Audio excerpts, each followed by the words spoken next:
Alrighty, Shelter FootyCast live from BackChat Studios. That's the Southern River Band boys from Thornley. ShelterFootyCast.com.au is where you find all of the stuff here on the show. Make sure you're looking after our sponsors because they look after us. MSH bringing you the big moment of the round this week for all your construction and big project, big equipment needs, as well as Heyscape, who are looking after us for their stays around Western Australia. Skeeter, how are you, mate? How was your weekend? It was busy with footy and just hanging out and doing bits and pieces. You were. Don't tell me you're busy with footy. I was. What were the bits and pieces then, mate? What were we up to over the weekend? I worked Friday at the football, correct? I worked Thursday calling the footy. Yep. Or did I? No, there was no footy Thursday, so I just did my normal show. Saturday I did the waffle, and Sunday I did a game with you. So. What did you do around the footy? What do you mean around the footy? I went and watched the footy with you on Saturday night. You know exactly what I did. You were bachelor. You were batching, weren't you? You were batching. Well, no, I've got my daughters at home, and my wife's in Bali, and I went and watched the footy at a pub, which is, that's pretty normal. Why is it every time I feel like I'm like your wife? No, but you're the one who asked the question. You asked what I did. I went and watched the footy at a pub with you. So I did learn some things, ladies and gentlemen, about Skeeter. So we had breakfast together on Sunday. Do you remember that? No, it was Saturday. Saturday was. Yeah, I do remember it. Yeah. Well, I just found out some interesting things about you I thought were worth sharing. So, the shopping list for you on Friday night is one of the best shopping lists I've ever in my life. What? So Skeeter's daughter, who's like a bloody sister to our kids, mate, looks after. She's just brilliant. And Sammy, her partner, come over. Skeet was 10 minutes late getting home, which was an issue because you're tracked at all times on your phone. Lifestyle 360, yeah. So you come in the front door with a bottle of bourbon. I thought initially it was one block of chocolate. It was 2 blocks of chocolate. It was 2 for $11, so I thought as opposed to 1 for $8. I thought, what sort of savvy shopper will I be? And a packet of ham. Yeah. Is it $4 worth of ham? No, I went to the deli. Delicatessen. Got $4 worth of ham, and then just because I can use that on the That's weekend. the order. Bourbon, ham and chocolate. That's all you want. That's the shopping list. That could get me through the weekend. Oh, and it did, didn't it? Yeah. Absolutely. Oh, and a souvlaki or two. We're calling the footy yesterday. And like I told you last week, he's got his pork crackle last week and he's rustling away.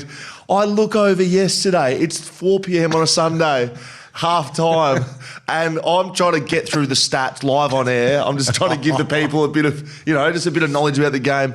And I just smell this. It smells like I'm in Northbridge at garlic sauce. There's garlic sauce going everywhere. He's got a souvlaki, mixed souvlaki, right, mate? Yeah.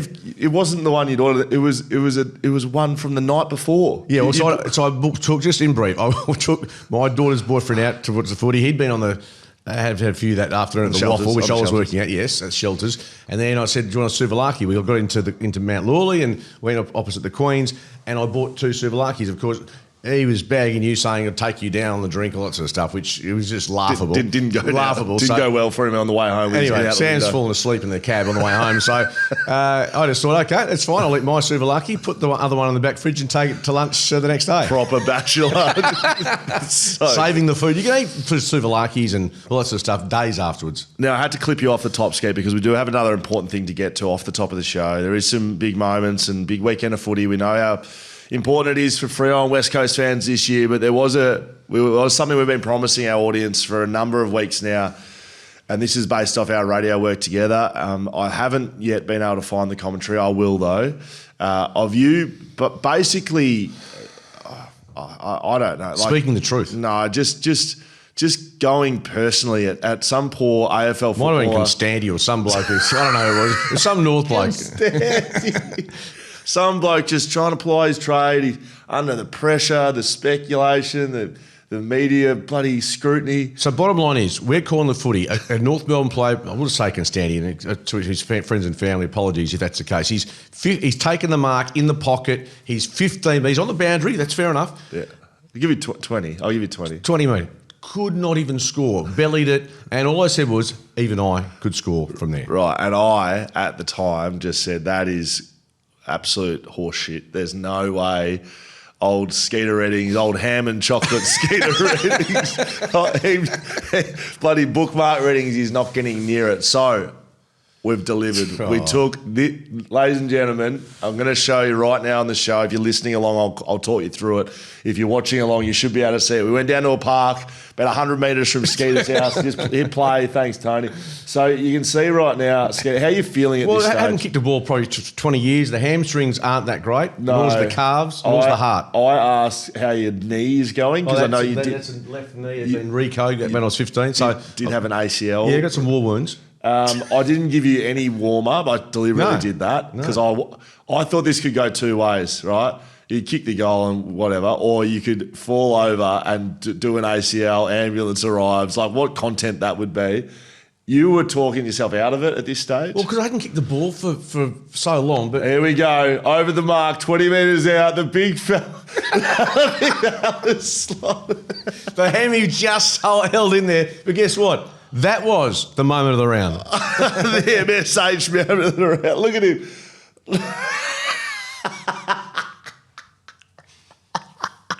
How happy on a scale of 11, 1 to 10 are you with that kick? So people who didn't see that, what just happened?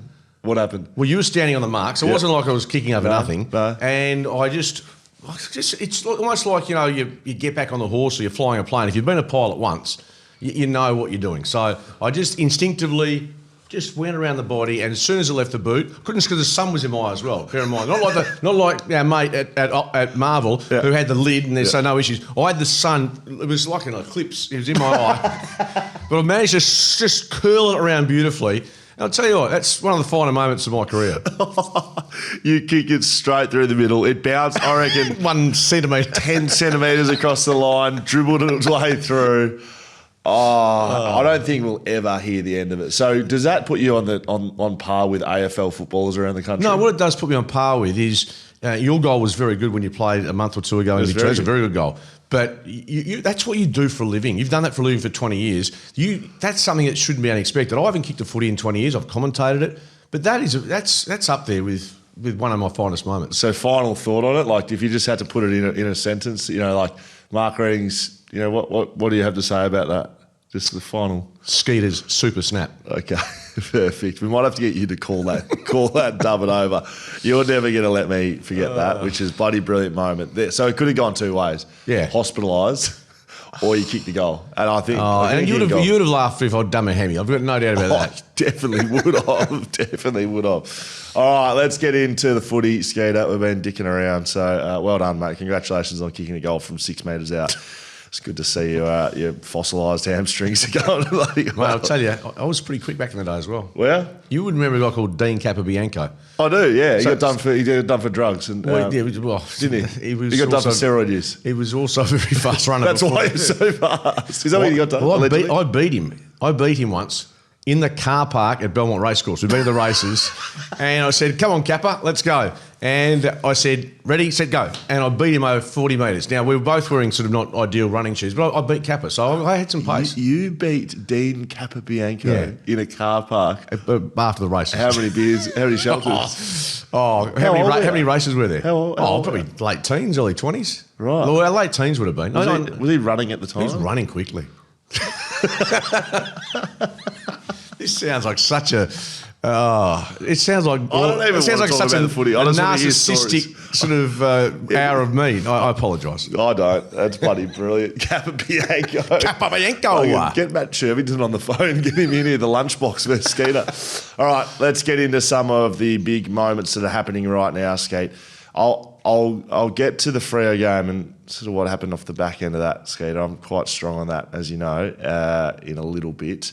I feel like the biggest story happening right now is Izak Rankine is under investigation for an alleged homophobic slur on the weekend. The AFL is investigating that between Adelaide and Collingwood. This has huge ramifications. Big ramifications across the league. Should it matter? It has ramifications in terms of finals. What do you think is going to happen with this? Oh, well, obviously they are allegations. Well, I'm not sure who has made the allegation, whether it was an umpire who heard it, whether it was a player or Collingwood player that has complained. There's some suggestion that it was directed at Izak Rankine about his fingernails or something. I don't know. Until we know what was exactly said, although we've sort of on social media had a bit of a glimpse, the bottom line is, if he is found guilty, which is a few steps from here, what is the penalty? Because we've seen others in that same vicinity given 4 weeks. Let's go back just to Jack Graham. 4 weeks for a homophobic slur. 4 or 5? It says 5 in front of me. I think Jack Graham got 4. Right. He's self-reported. So, but it has varied. I mean, Jeremy Finlayson, 3 games. 3. There was Powell, 5. 5 Will Power. So there's Lance Collard 6. Yeah, that was going back last year. Graham 4. Riak Andrew 5. So the bottom line Alistair Clarkson get fined a lot of money. $20,000. Right, so that's what's happened. Yeah. So what's going to happen with this? Well, you know what? I don't know whether he's guilty or innocent, but let's put the worst case scenario in front of us and say he said whatever he said. And maybe I'm soft. I don't want a guy to miss a grand final because bear in mind they've got 1 match to go in the home and away season. 2 finals if they win both their finals. They qualifying prelim. That's 3 weeks. If he's given 4 weeks to miss a grand final for me, I think maybe I'm just out of touch with what the expectations are. But that's a pretty severe penalty I'm talking grand final time during the home and away season. I don't think it's as significant, but it's a really tricky case for the AFL because he's arguably, alongside Jordan Dawson, he's one of the stars of the competition. I'll be stronger than you are, and I think the lack of consistency in what we just read out: 3 games, 4 games, fine. 6 games, 5 games. Like, no one knows what's going on. So players know that you can't use homophobic slurs, racial, sexual, whatever, religious. Yep. I don't know. Basically, you can't discriminate against people. You know that. Like, players know that definitely.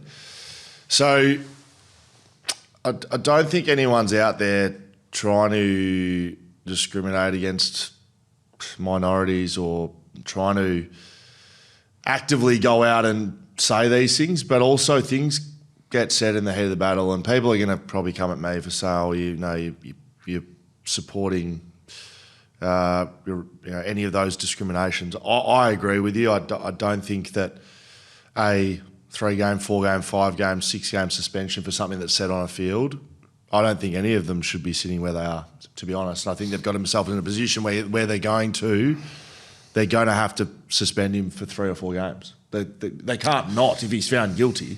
And I don't think that's a good position for the AFL to be in. I don't think doing that and then on the exact same, I reckon we're having a laugh about Snoop Dogg's lyrics and having a laugh about signing Snoop Dogg on Thursday. Go and have a look and a listen to what he's speaking about. And 100%. So it's hypocritical. You cannot have it both ways. No. That is what I will say. I personally think that they've put themselves in this position and they're going to have to lay in it. And Izak Rankine's going to have to cop it. That's just going to have to how it's going. Do I agree with that? No, I don't.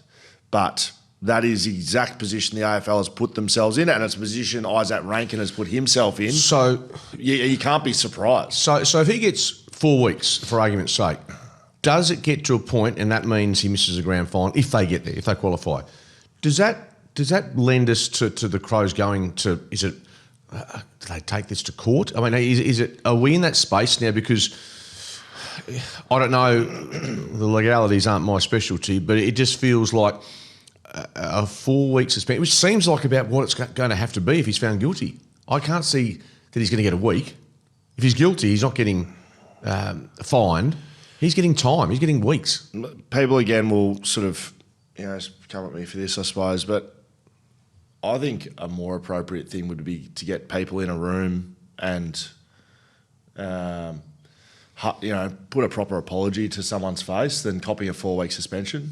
If you're going to go and say something like that. But didn't they do that? We go back, I know this is going back, Damien Monkhorst and Nicky Winmar and moments when Nicky went through, this is going back 40 years ago, so we're still doing that. But again, and I don't know if I'm not trying to make light of this at all, but if you have an argument with somebody, say Alex or with Victoria, I'm not saying you're going, but do you ever walk away and say, I probably shouldn't have said that? Of course. I think we all do it, and we're all human. So I'm not giving Izak Rankine an out whatsoever, but I just think, let's just wait and see what comes out of it. But it's a huge story in Adelaide. It's a huge story in the AFL, and you're right. The league is going to be tested like never before. And this was always going to be the issue with handing it 4, 5, 6 weeks suspension for something like this. That it's going to affect possibly a big name player around finals time, and that's huge. My good friend Andrew Dillon that I had an event with on Friday, he was put by the crowd. I just remembered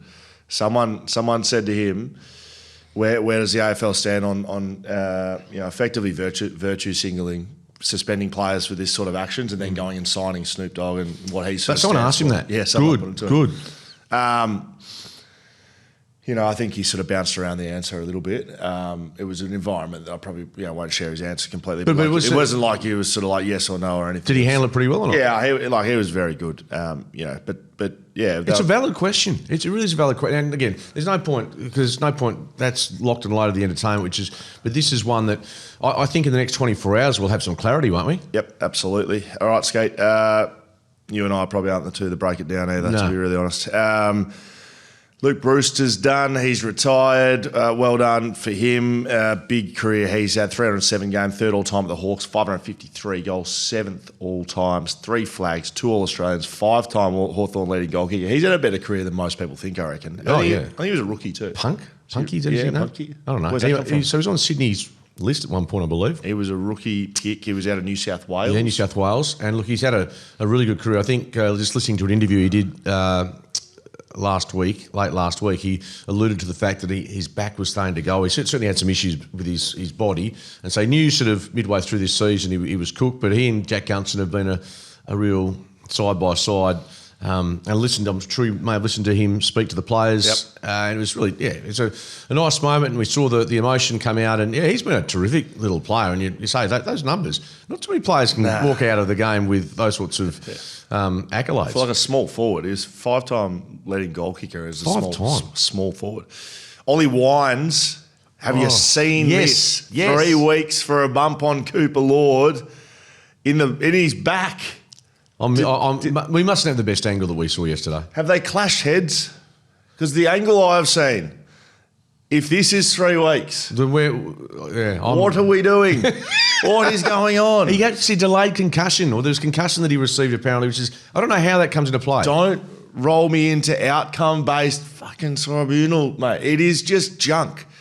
Just imagine if that was Nick Dacos, favourite for the Brownlow medal, or Matty Rowell or Noah Anderson, these guys that are Brownlow medal 1 game away and they're copping 3 weeks. Imagine if Ollie Wines is playing for Adelaide, for instance, and he misses the first 2 finals, because just to me, and we must have had an angle that wasn't available to us that others have seen. The biggest issue in the game right now is litigation. That's what's facing the AFL, and that's what they're most concerned about. And this is this outcome-based decision-making where Ollie Wines, it wasn't even a shirt. It wasn't even close to a shirt front. It was just him running at a player, and he got him in the back. And whether or not they clashed heads or his shoulder maybe clipped him at the back of his head. Apparently he played on for another hour and then got subbed out. Yeah.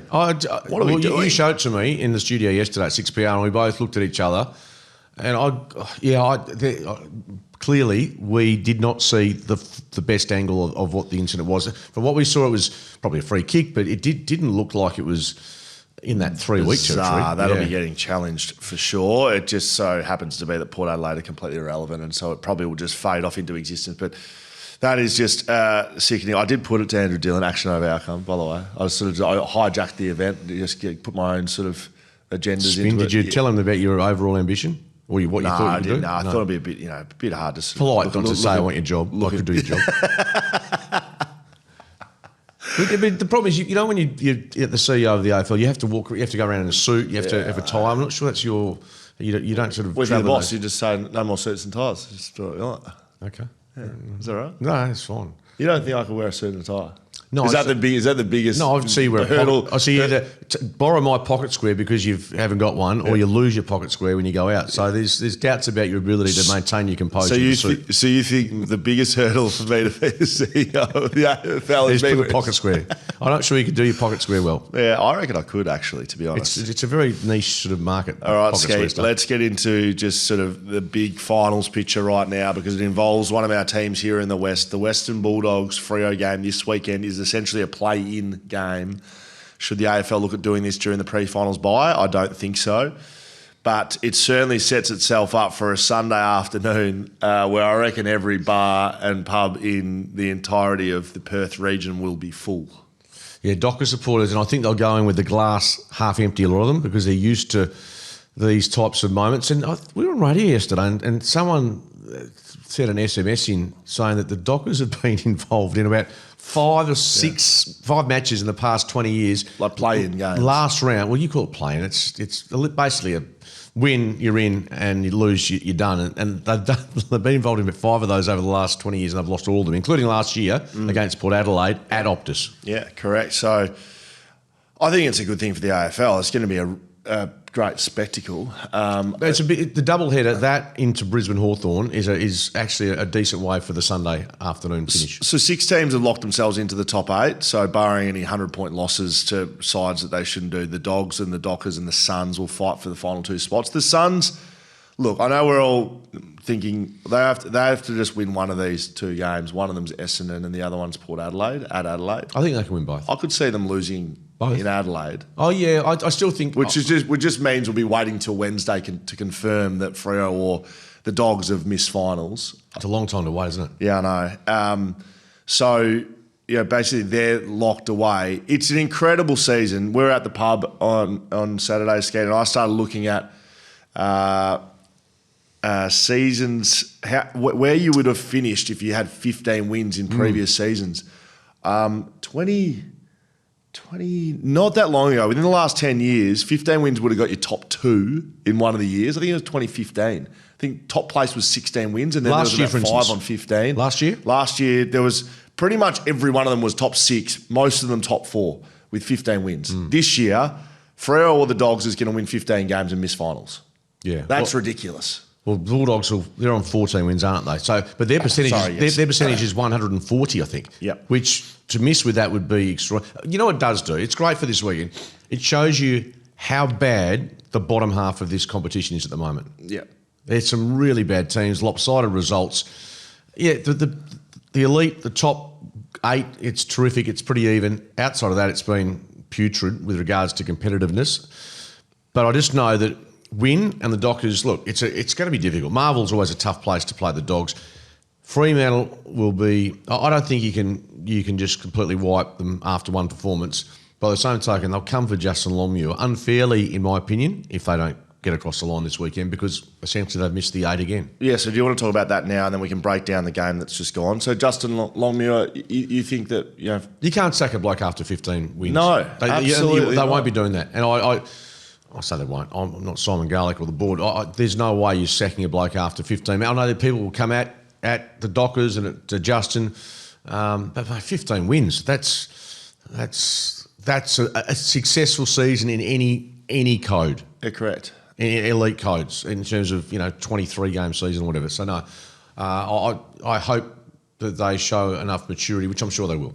Yeah, well, 15 wins to one of the younger sides in the competition as well. I agree with you.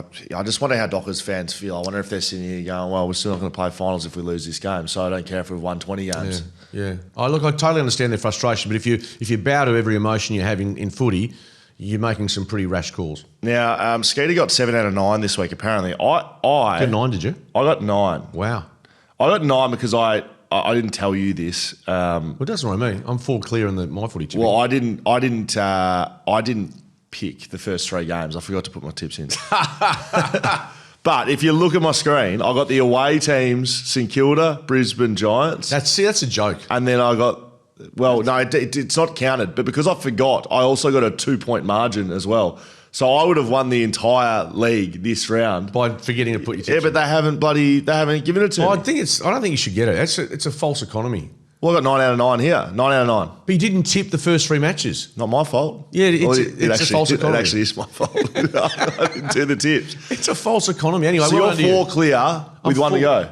I think the finals go in there. But So are you? I win nothing. Are you personally aggrieved that you'd win nothing? It sounds like. What about like a $4 pack of ham? No, maybe? just because my Double family bucket. say, Dad, you don't know anything about footy, and I just put the paper down and say, there you go. And they're very quiet. It's nice. The silence is golden. But what if there was a car on the line? Oh, I mean, if you've won the tipping... in all seriousness, what they should do is, next year, the West is have... I might have a charity, it might be the Breast Cancer Foundation, and you give $20,000. So that, to me, would be the best. I don't want to earn any money, but I'd love to win some money for a charity. I wouldn't mind a bit of maybe a little bit of side hustle, a little check for something, maybe an overnighter at Crown, I don't know. I was going to say, I can't come at you when you start bringing charities into it, but you've done it yourself, so great. It's like, I don't want any money. Yes, you bloody do. Just a little bit. All right, Skate, both of these games in Western Australia have big talking points. So I want to do Freo first. Both probably...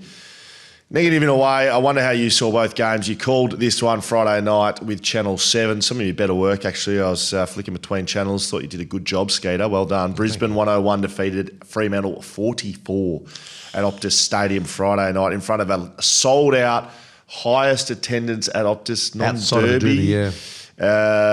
So it was a huge game. That you could tell it was a proper environment, a proper finals-like feeling. The crowd was going absolutely nuts off the top. You could see the players were nervous. You could see the players had that edge about them. You could see all that. When you say the players, the Dockers look nervous. Right. So can I? Right. So Freo have lost this game. Yes. Of course I have. So can I just break this down how I saw it? Because I think I'm more positive than most people are on this than most Freo fans at least. First quarter, they get smoked. They get smoked by a game plan that was clearly built for Freo. Keep the ball off them. Uncontested marks. Uncontested marks. Move the ball quickly. Move it quickly by foot. And aggressive. Shift their defence. They took something like 50 marks, uncontested marks in the first quarter, something like that, like ridiculous numbers. And Freo just didn't. They were so nervous and they were so off the boil. Like they clearly didn't stand up to the moment because the moment was there. It was there was sold out Friday night footy, repercussions of finals, all of that, and they didn't stand up at all. They were missing goals. They were looking shaky and nervous and couldn't defend. Come into quarter time couldn't come quick enough. They were down by 3 goals. Whatever was said, which clearly was you need to defend, boys. Just to summarise it, they then smashed Brisbane that second quarter. They were all over them. They should have been in front at half time. Brisbane looked like they couldn't get their uncontested mark game going. And I thought, okay, Dockers are into this now. They're going to win it. Brisbane then tweaked some things at stoppage. They shut down Sarong. They did some stuff structurally around with their wingers as well as their high half forwards from a bit of a technical point of view. And they kicked goals. And then the scoreboard became a real issue. And then back into the third quarter, into the fourth, Dockers started doing dumb shit. And they completely lost their minds and the game was completely gone. It just wasn't, if you just look at it and how it happened, they came up against Brisbane, who, just think about the games they've played in the last 2 years minimum, been in both grand finals, won a premiership, played elimination finals all last year, played elimination finals the year before, have been in massive games of footy, battle-hardened players against the Dockers. I mean, that Port Adelaide game last year is about the only experience they've had in a properly big game.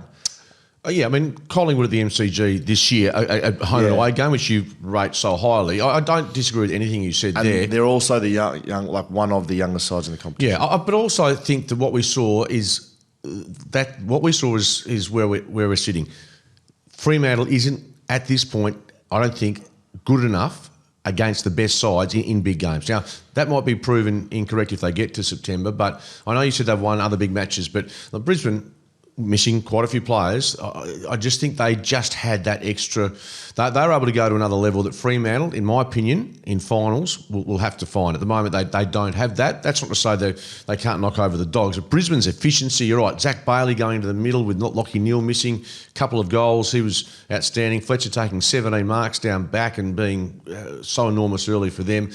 You're right. They're a well-drilled side, and you can't get that experience without having lived through what they have. And so, 7 days ago, we were saying they got beaten by Sydney. So Brisbane have still yet to find their best, but their best is still, I reckon, as good as anyone. Yeah, I agree with all of that. I just think Freo in that sort of environment would have learnt a lot. Their vision will be damning, and like I've kind of said, like the hardest lessons are learned, but the ones that actually sink in are the off the losses. And when you've played really badly and you've had a lot of pressure, and you sit down Monday morning, like they'll be there right now watching it, and they'll be going, "Geez, we didn't rock up. How do we rectify that?" And so they're going to have to turn it around very quickly. Yeah, and they had been up for a long time. Let's be honest. They've been, was it 11 out of 12 they've won? I'm not saying, I'm not making excuses, but they had been 3 months. There's not too many teams, you have a look through the year, not too many teams that had and even they were beating teams like Port by 6 points, and they came back 5 times to win in the last quarter, whatever it is.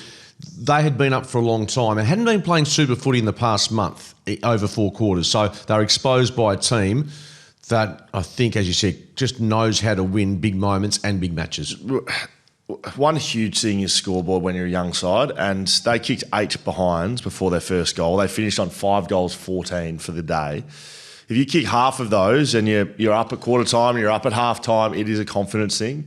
I'm building this up to say, I think they beat the Dogs on Sunday. I think they'll get Hayden Young back. They'll have to roll the dice with him no matter what. They'll play him a full game and see how he goes, I suppose. They'll have Fife as a sub. But I think this game, they'll look at it and go, well, this is where we need to improve this, and this, and they'll be able to action it. And they won't be able to cop a secondary performance like that, because they're probably a step ahead of where they were last year. And I think at least it came now and not the last week of the year. Yeah, just quickly, Logan Morris, really exciting to see him. He's such a young, exciting forward. 4 goals next to his name. Want to give a shout out to Harris Andrews, who Voss had a sort of a defensive forward role on him, and Andrews just was here, there, just intercept, and when he's on song, they are so tough to beat. So he was outstanding. I want to get your opinion. Bear in mind, the Dockers, when they play finals, they won't be playing in Perth again. Post-game, Nat Fife receiving the Guard of Honour, because he's still got, his career's not over yet.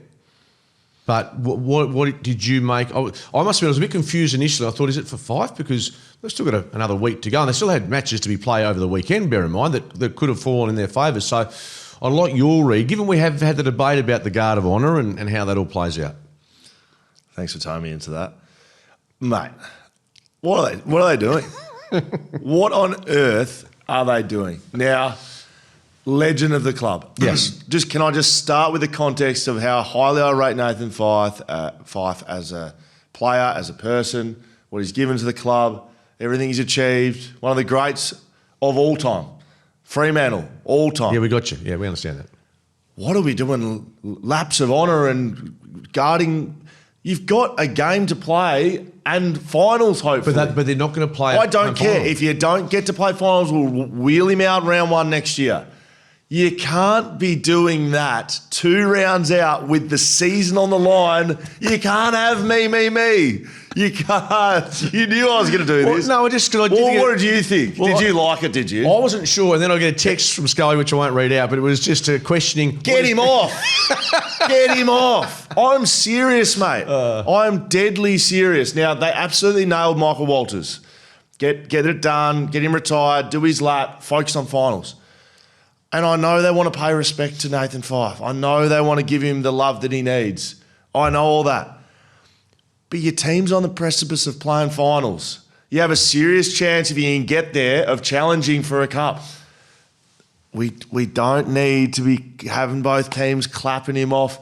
What if they play a home final? What if they play a home final first round? What are we doing? So what are we doing then? Well, they can't be playing a home final. Okay. They can't? No, not because you're going to finish outside that. Okay. To my knowledge, that I might be wrong. Okay. You can check the ladder. Well, I don't know. Can they finish 5th or 6th, Tony? Or not? I don't think so. Okay. Tony said no. This is last. So you're saying essentially Fremantle have overcooked Fife's farewell in Perth. You don't need to get a quote for the paper here, mate. Mate, hey, I'm strong on this. Doesn't matter if it was Fife or anyone else. Get in the rooms, get your review done, and get on to next week quickly. Wrap it up.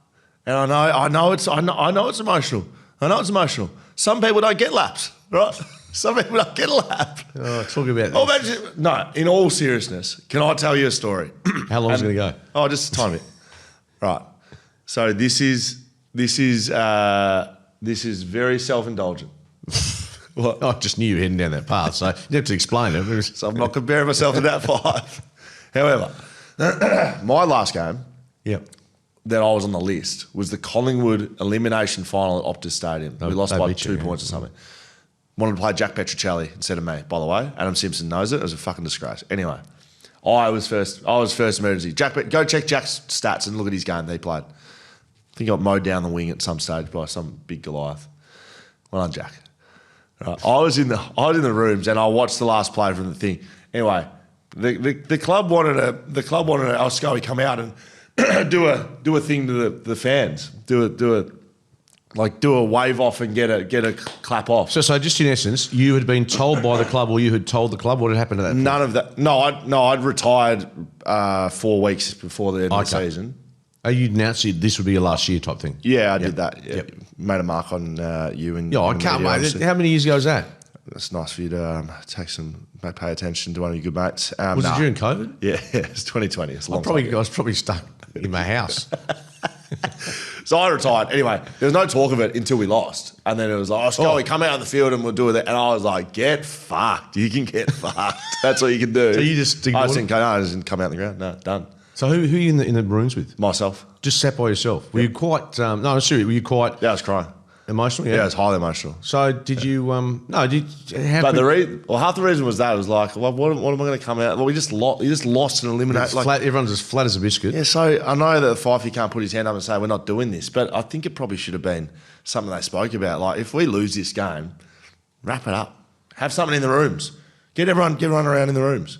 Then do a lap of honour on round 1 next year. Yeah, on to finals, mate. They got to play finals. I know, I get it. I just reckon there's a case for you to go and see a counsellor about what happened on that night, and also the lap that didn't come for you. I just think there's areas for you to explore in terms of your growth, in terms of mental health. Western Bulldogs 126 defeated West Coast 32. Jeez, we've gone long on this show. We're going to whip through some relevance, and we actually are going to whip through some. I've got a fair bit to say about this game as well. Have you? Okay. Well, Western Bulldogs 126 defeat West Coast 32. They lost by 94 points. Here's the good news. There's only 4 more quarters for Eagle supporters to sit through this year. I mean, mate, what's Andrew McWalter said after the game? I was hearing radio highlights of Andrew McWalter's message to the players. What did I hear? Heard essentially saying players that want to grow and learn and get better, we want them. Those that don't won't be part of. To paraphrasing, right. I guess what he said. I mean, he never goes over the top, but yeah, you just look at the list, and I know you're positive about. Quite a few young players coming through, which is fair enough. I've done my best. But the quality there, there's not a quick fix. Obviously, I'm not sure there's a fix in the next 2 years. It just feels like they are so far away from where they need to be competitive. There was pass marks for Jimby. Yes. McCarthy. Yeah, he's been terrific. I'm talking about yesterday. Yeah, for yesterday. Yeah, no, he. Shanahan again showed. Shanahan. Yeah. Yep. If he had to finish a couple of those goals. Yes. Baker. Graham was, has a dip. I mean, it's pretty grim. Slim. It's grim. So I've done my very best to be positive. You have. For the last 10 weeks. And I've doubted you. Yeah. Well. That performance means you're right and I'm wrong. Which is very difficult to say. Not on one performance, but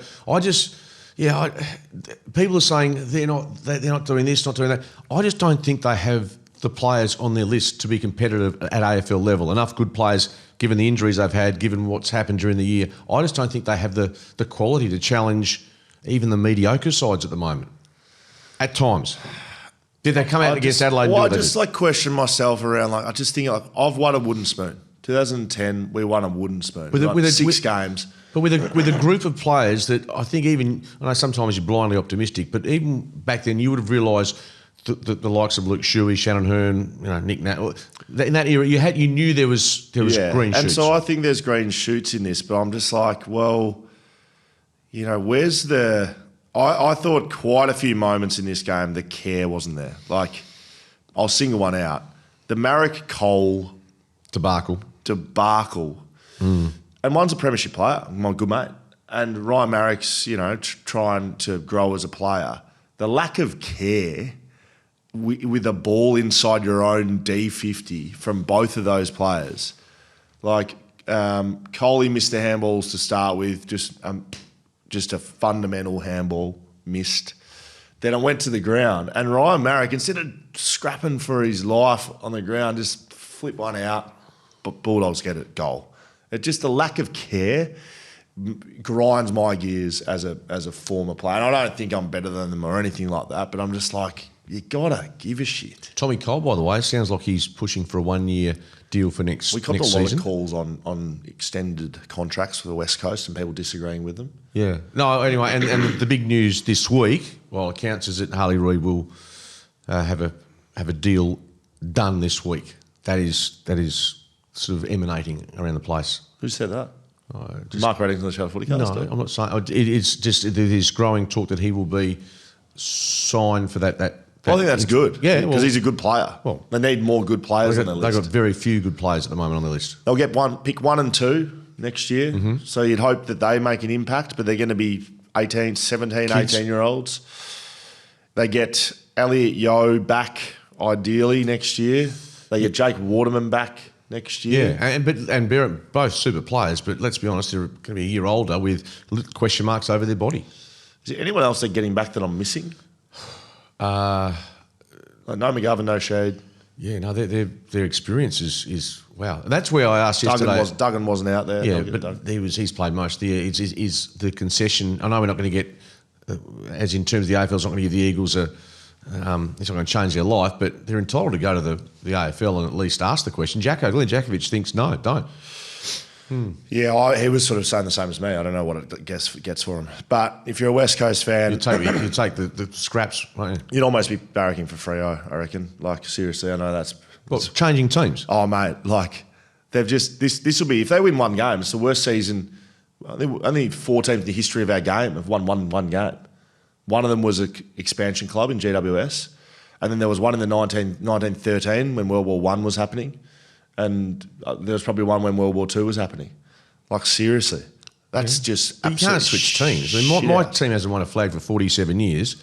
Last on the weekend, we were 7 goals up at quarter time and got rolled. Thank you very much. Thanks for coming. All right. That's enough from the West, Skeeter. By the way, love watching Jordan Croft's debut. He's a kid. We know that Norton's a star. We know that Darcy's great. And you know what? I think Freo can beat that side. This list that the Bulldogs have got with arguably the best player in the competition leading them, they still might miss the 8, which shows you exactly where they're at with the better sides. Hadn't beaten them. By the way, they'll get Adam Treloar back next week. He had 40 in the VFL and a goal, 40 and 10 tackles or something. So he'll be back against Freo. So Hayden Young and Treloar back into the sides. It's going to be a good game. All right, so we literally have to whip through these. Yes. Right, so don't bring up Jordan Croft and your favourite, Mason Redmond moment. You just give me a 10-minute reflection on your last game. Well, I just thought it might be a nice sharing. It is. I like it.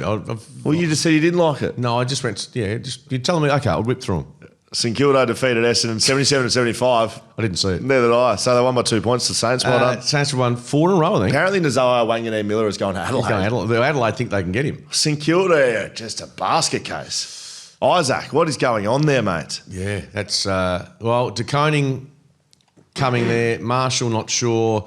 Windhager, question marks. And Naz, if he hasn't already announced it now, then... The red flags are everywhere. Apparently, in his interview post-game, he was red flags everywhere. It was very... But mate, I'm glad... You know what? I'm really happy St Kilda put him up. Yeah. Because a lot of clubs go, nah, he's not talking. Maybe they're trying to do the little bit of smoke reverse. Him out? Yeah. Smoke him out. Come and sign. Let's go. All right, good job, St Kilda. You beat Essendon by 2 points, albeit. GWS defeated Gold Coast 111-76. I did watch this one, Skeeter. This was a good game. Giants have now beaten Brisbane, Geelong and the Suns away from home. They've been good away from home. This is a side that can win the flag. No, they can't win the flag. Yeah, they can. Yeah. But guess what? They own the Gold Coast. And they have for so long, it's not funny. And it doesn't matter where you play them. Even earlier this year, they gave up a 4-goal lead. Their best is still very good. Can they get the band back together for the finals, have a decent run at it? I think their best is good, but they're going to have to win 4 finals. Can't do it. Who can win the flag? We missed that off the top. I think GWS will win the flag. Well, I said Hawthorn last week. I'm going to add Brisbane, which I've stuck to for most of the year. But I was Brisbane. I'll say Brisbane, but you're all over the place. I am all over the shop. Bit like we all are. I'm not. GWS will win. First week of the finals, Gonski. Harry Roaston kicked 4 goals. No Jesse Hogan. If they get him back, I think that's big for them. Carlton defeated Adelaide 118-64. Big H. What did he do? 7 goals. Yeah. Wow. 21 disposals. Back to his best. And you know what? If they don't trade him, to his best. Well, if you don't trade him, that's his value's gone up anyway. Like he's Charlie Curnow, mate. Charlie Curnow to the Suns. I'm telling you, they'll keep Harry Mackay. So they're going to have we won't discuss. But the Suns don't need Charlie Curnow, obviously. Why not? They're a chance of missing finals still. Why don't they need a good forward? Mate, they win the next 2 games, they're finishing top 4. They're going to finish top 4 if they fit. They win the next 2 games. Don't lie to me. I reckon that's the case. Don't lie to me. I reckon it is. Don't sit here and lie to me. Well, okay, how many points do they finish? So they'll get on 64 points. Adelaide. Hang on, how many points have they got now? They've got 56. Yes. So they win 2, they'll get 64 points. Yep. Adelaide's on 68. Adelaide and Geelong are in, top 2. Geelong are on 64, they'll be 68. Yep. Brisbane on 62, they'll be 66. Yeah, so there's 1 spot left. Right, so there's 1 spot left. That's if Brisbane win. And the rest are on 60. Their percentage is less than Collingwood, less than Hawthorn. They've got 2 games to go. Yeah, but Collingwood and Hawthorn have got a game to go, and they're on 60. They're a game clear of them. So they'll be on 64. Same as the Gold Coast Suns. If Collingwood win on the weekend against Melbourne, they'll be on 64. Yeah, and guess what? If Gold Coast win their next 2, they'll be on 64. Then the percentage, you got Essendon in the last round, they can get past Collingwood. What about the Hawthorn? Well, you just had Brisbane winning on Sunday. Oh, shit. They can get there. Oh, no. If they win both games. Okay. Well, they've wasted 3 minutes just going around in circles. Everyone on this knows more than you do and I do about it. So I don't know why we're arguing between ourselves like 2 muppets. Hawthorn 92 defeated Melbourne 56 at the MCG in a blockbuster. Jack Gunston kicked 7. Yeah, all Australian. You reckon? He could be all Australian. I reckon he could be. Yeah. Mate, how many forwards he got in there? Yeah, Norton, Cameron. Gunston. No, Cameron's there. Cameron, Norton, Gunston, any other tools? Norton or Gunston's pot. Does Elliot still be a small forward? Yeah, but he's a small forward. Yep. Dylan Moore's had 32 and 2 goals. That's a big game. Max Gorn won the ruck battle. Anyway, but that keeps them on track, Hawks. And mate, after seeing them against Collingwood, I'm warming to them. I think you're the Giants as your sort of smoke. Yeah, Hawthorn's my second. Hawthorn's a real smoke. I picked them both. I think they were my 2 from the start of the year, I think. You had Fremantle winning the flag 2 weeks ago. Did I? You did. I can't remember that. All right, this one here, Skeeter. There's a couple of games here that we're going to get a couple of our moments out, Skeeter. Yes. Adelaide 59 defeated Collingwood 56. Now, that is not the Heyscape escape of the week. Heyscape.com.au. They've got cabins and stays all around Western Australia. Go and treat yourself and your partner. Father's Day coming up. Could be a very, very good Father's Day present. When is Father's? It's in September sometime, isn't it? September early. There's not really as much hype about that as Mother's Day, for obvious reasons. Yeah, I know. But imagine just getting a block of chocolate, a bourbon, a packet of ham, and going, Heyscape. Get some Jats crackers and there we go. .com.au. Now, this isn't the escape because Adelaide were meant to beat Collingwood. I don't think that was the escape. The escape happened late in the game, Skeeter, didn't it? And Tell we me were what both watching this, and the ball goes out of bounds on the wing. Riley Thilthorpe's near the footy, and instead of either picking it up or leaving it, he sort of toe pokes. I'm not sure if he's trying to toe poke back to the umpire, but he's kicked it about 15 metres down the line, which the clock has stopped. There's no issue there. But what it does mean is it gives them all the time to set up, and so it had to have been a free kick. That is, with a minute to play, Collingwood still had to kick a goal, so it wasn't a match-changing moment, but it was certainly a bad blue by the umpires who, by all accounts, and we were watching the game, had a pretty bad night on Saturday at the Adelaide Oval. Reminds me of Collingwood player Sharrod Wellingham in a grand final, and it was the one that they drew, I believe, St Kilda. Yeah. No, yeah. They drew against St Kilda, 2010. He had a moment late in the last quarter. Collingwood fans will know this, and he went to throw it back to someone who got a free kick 70 metres out. Wrong player? He sort of went to, I reckon, lob and then went to drop it short and it fell on the ground. Didn't give it directly back to the man. He went sprinting after it, grabbed it and threw it back to him, and it was not called a 50-metre penalty, but it would have been game over and it would have been Sharrod Wellingham lost the game for Collingwood, which he would never have recovered from. But you're right, Thilthorpe gets away with the Heyscape Escape of the Week, Skeeter. So that is a good effort by them. The Crows lock away their top 2 spot. It was a bloody good game. This is one of the best games of the year, I reckon. It felt like finals. It felt like a prelim final. It really did. And you know what? That game's played at the MCG. I think Collingwood get across the line. That's the margins I think we're talking about here.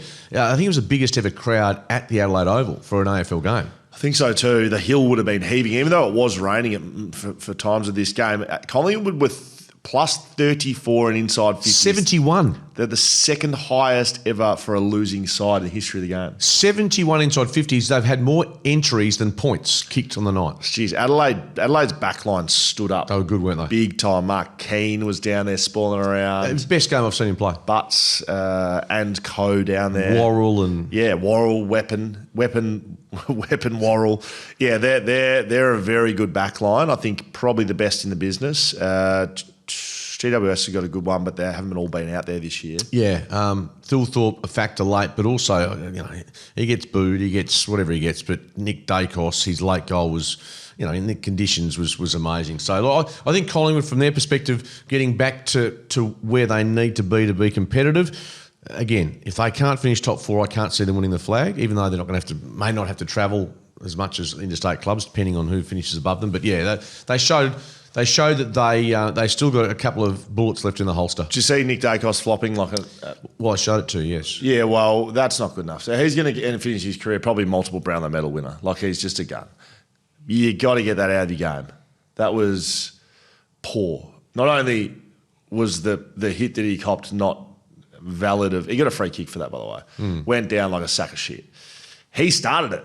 If you're going to start it, Nick, you got to finish it, mate. And you got to stand on your feet and you got to cop what you get back. You can't be throwing the punch to start with, or the push, or whatever we're talking about, and then going down. Just like you saw it, right? But he must have a weakness around his chest area. He mustn't have a sternum. He goes down like just a sack of potatoes, mate. Just stand up. Maybe he got a soft spot there. Stand up. Is there a vulnerable area there? Stand up, Skeeter. Is it something? Maybe it's that little just underneath the chest bone. Maybe he just get hit there. I don't know. Stand up. That's all I'll say, Skater. Bloody pigeons flying around behind you. Let's go. Well done there. And that was Adelaide, big game. Escape of the week. Tell you what, Adelaide's going to be buzzing today. Now, you wouldn't think it, but North Melbourne defeating Richmond 135-87 at a Ninja Stadium in front of about 12,000 people.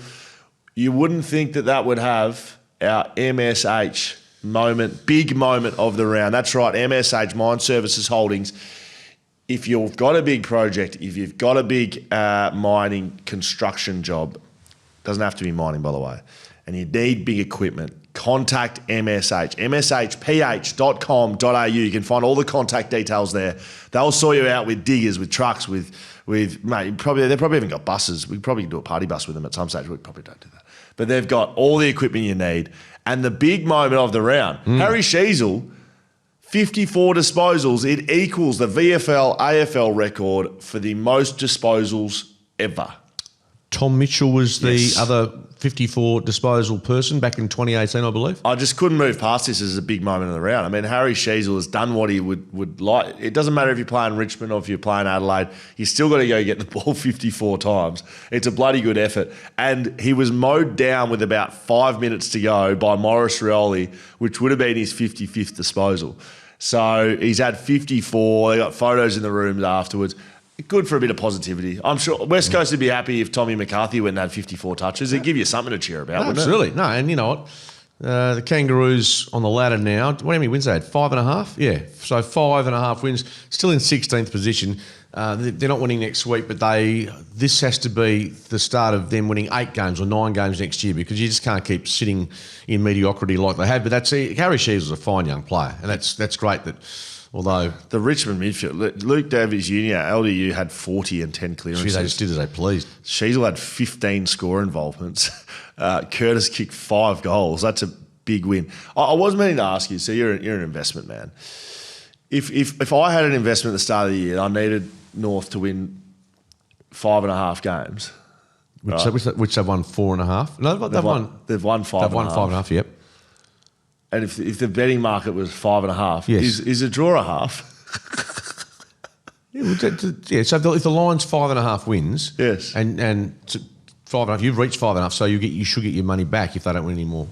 Is that right? You should be, because it's not under 5.5. Yeah, It's correct. not, so you should be getting money back. Right. Or that's how I would read it, depending on, but check your local guides. Bit of a head wobble about that. And responsibly. All right, well done, Richmond. Wrap that up for the year, I reckon. Geelong 111 defeated Sydney 68. There was a bit of a challenge here from Sydney early. They were in front. They kicked the first 3 goals of the game.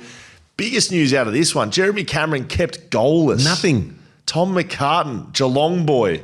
Tommy McCartan's a Geelong boy and says, "Stuff you, Jazzy. You're not kicking any." Well, you're not going to finish with 100 during the home and away season, but maybe during Who are they playing next week? We're going to get 21, doesn't he? You idiot. Shannon Neal stepping up. He's had a biggie. I think he's got 40 goals. Well, for the he's season. just turned into a really selfish player, Shannon Neal. He should be giving every one of those marks off to Jeremy Cameron, I think. Bailey Smith, outstanding, obviously benefiting from his time up on the Gold Coast and what he's doing off the field. You've been following that closely, by the Well, sound you of know, things. How closely have you been following I it? just follow stuff. Political. I'm watching Putin meet with Trump. I'm all over the shop. Zelensky's going to the White House. I keep in touch with the Burley Pavilion activities as well. But you're closely, like if you're an investigator, you're like right on, you're sniffing the trail. I'll tell you what. So Bailey Smith There we go. could win the Brownlow. You'd be happy Geelong. with his date? Geelong is still, mate. They're going to finish second.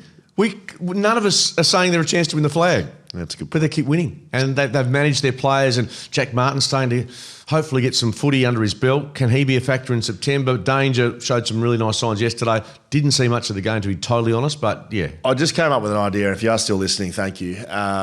We got our Jack Buckley Medal Night, which is Brownlow Medal Night, at the Leadville Hotel this year. So make sure you've put that in the diaries. That is happening this year. Big night on the cards. Maybe you could come down and help us out, and you could give us commentary of the red carpet. Perhaps you could give us red carpet commentary. Can you do that? That would make my night, having you rate the guys and the girls. I'm probably not the best. more When it comes to fashion, I've got you covered, but I'm not that. I probably don't not on that level. Yeah, that's the point. That's the exact point, Skeeter. Because I mean, we're just having a laugh down there with the Jack Buckley Medal. It's the Backman of the year. Yeah, when is that in September? Is it? It's Brownlow Medal night. Very nice. Okay, Yeah. no, it's good. Can you commit to that? Again, I've got to check my schedule, but How much money do you need to come down? next. Okay, we're done. Questions and comments. Let's whip through these, Skeeter. It's been a big show. Basically hijacked by you off the top. I think sometimes you get to highlight sometimes it's about what's negative about me, but occasionally it's nice to show me my true self. Fuck me. All right. Freo won't win a grand final under JL, and it's hard to see where they've improved on last year's schmozzle despite current ladder position. Arguably, they are in the same position as 2024, playing for a spot in the 8. But if there had been tangible improvement this year, finals should have been a lock from Barty on YouTube. I disagree with Barty. I think there has been tangible improvement. I think this time last year they're playing a lot better brand of footy this year in their wins against Collingwood. Go through 5 or 6 matches where they've shown real character. Is there room for improvement? Absolutely. And you know what? The easiest thing to say, and Brad Hardy will say it and others will say it, they won't win a flag under Justin Longmuir. Well, guess what? That's an easy comment because the odds are pretty difficult, aren't they, to say that Will Schofield's not going to lead them to a flag. But, I'll disagree with Barty. I think they have shown improvement this year. I think some players have shown real improvement. Can they add to their list? I've always said their midfield depth needs some strengthening. Despite Brayshaw, Sarong, Young, Bolton, I think they need another gun in there to really just put them in that category of Brisbane and Geelong, whoever it is up near the top. That's where they need a little bit of support. But yeah, I disagree that they've been same old. I would agree with you, Skeeter, and say they have got better. And this one to finish us off, Revelation MG on YouTube. Great show, lads. Always look forward to it on a Monday and a Thursday. Thanks, Revelation. Sorry, I'm a bit of a movie buff, but Andy was wrongfully accused in Shawshank. In the end, yes. You find some other guy offed his wife and her lover. Watched it in Year 10 English for some reason. I said that. So when I said wrongfully, that's who he's charged with. Right. He did not, and then I did look it up. Right. He did meet Red on the beach. So you met him on the beach? In Mexico, yeah. Did he? And that's he where the movie ends? Yeah, you remember that big... Oh, no, I remember. I just thought it was like a postcard and he never got to meet him. Yeah, it's a good movie. I reckon I've seen it 3 or 4 times. Did you look it up or not? It doesn't sound No, like I did look it up. Did you watch it? No, I didn't watch it. I just looked it up. Did Red meet Andy Dufresne at the end of it? He said yes on the beach. So there you go. Who said yes? Who said yes? The Chat GPT, or it is. All right, we're done. Skeeter, been a big weekend for you, mate. Have you cleaned the house? When's Victoria get I back? don't care anymore. The house is for sale. It's sold. I don't care. What, are you not doing the leaves? Not doing the leaves at the moment. Okay. Yeah, she's back from Bali, tan, relaxed, and I'm just She's back already? Well, she comes back today. When did she get back? Oh, this afternoon. I reckon you're going to give the pillows a bit of a fluff up or something. I've got 16 pillows on my bed. Why do women do that?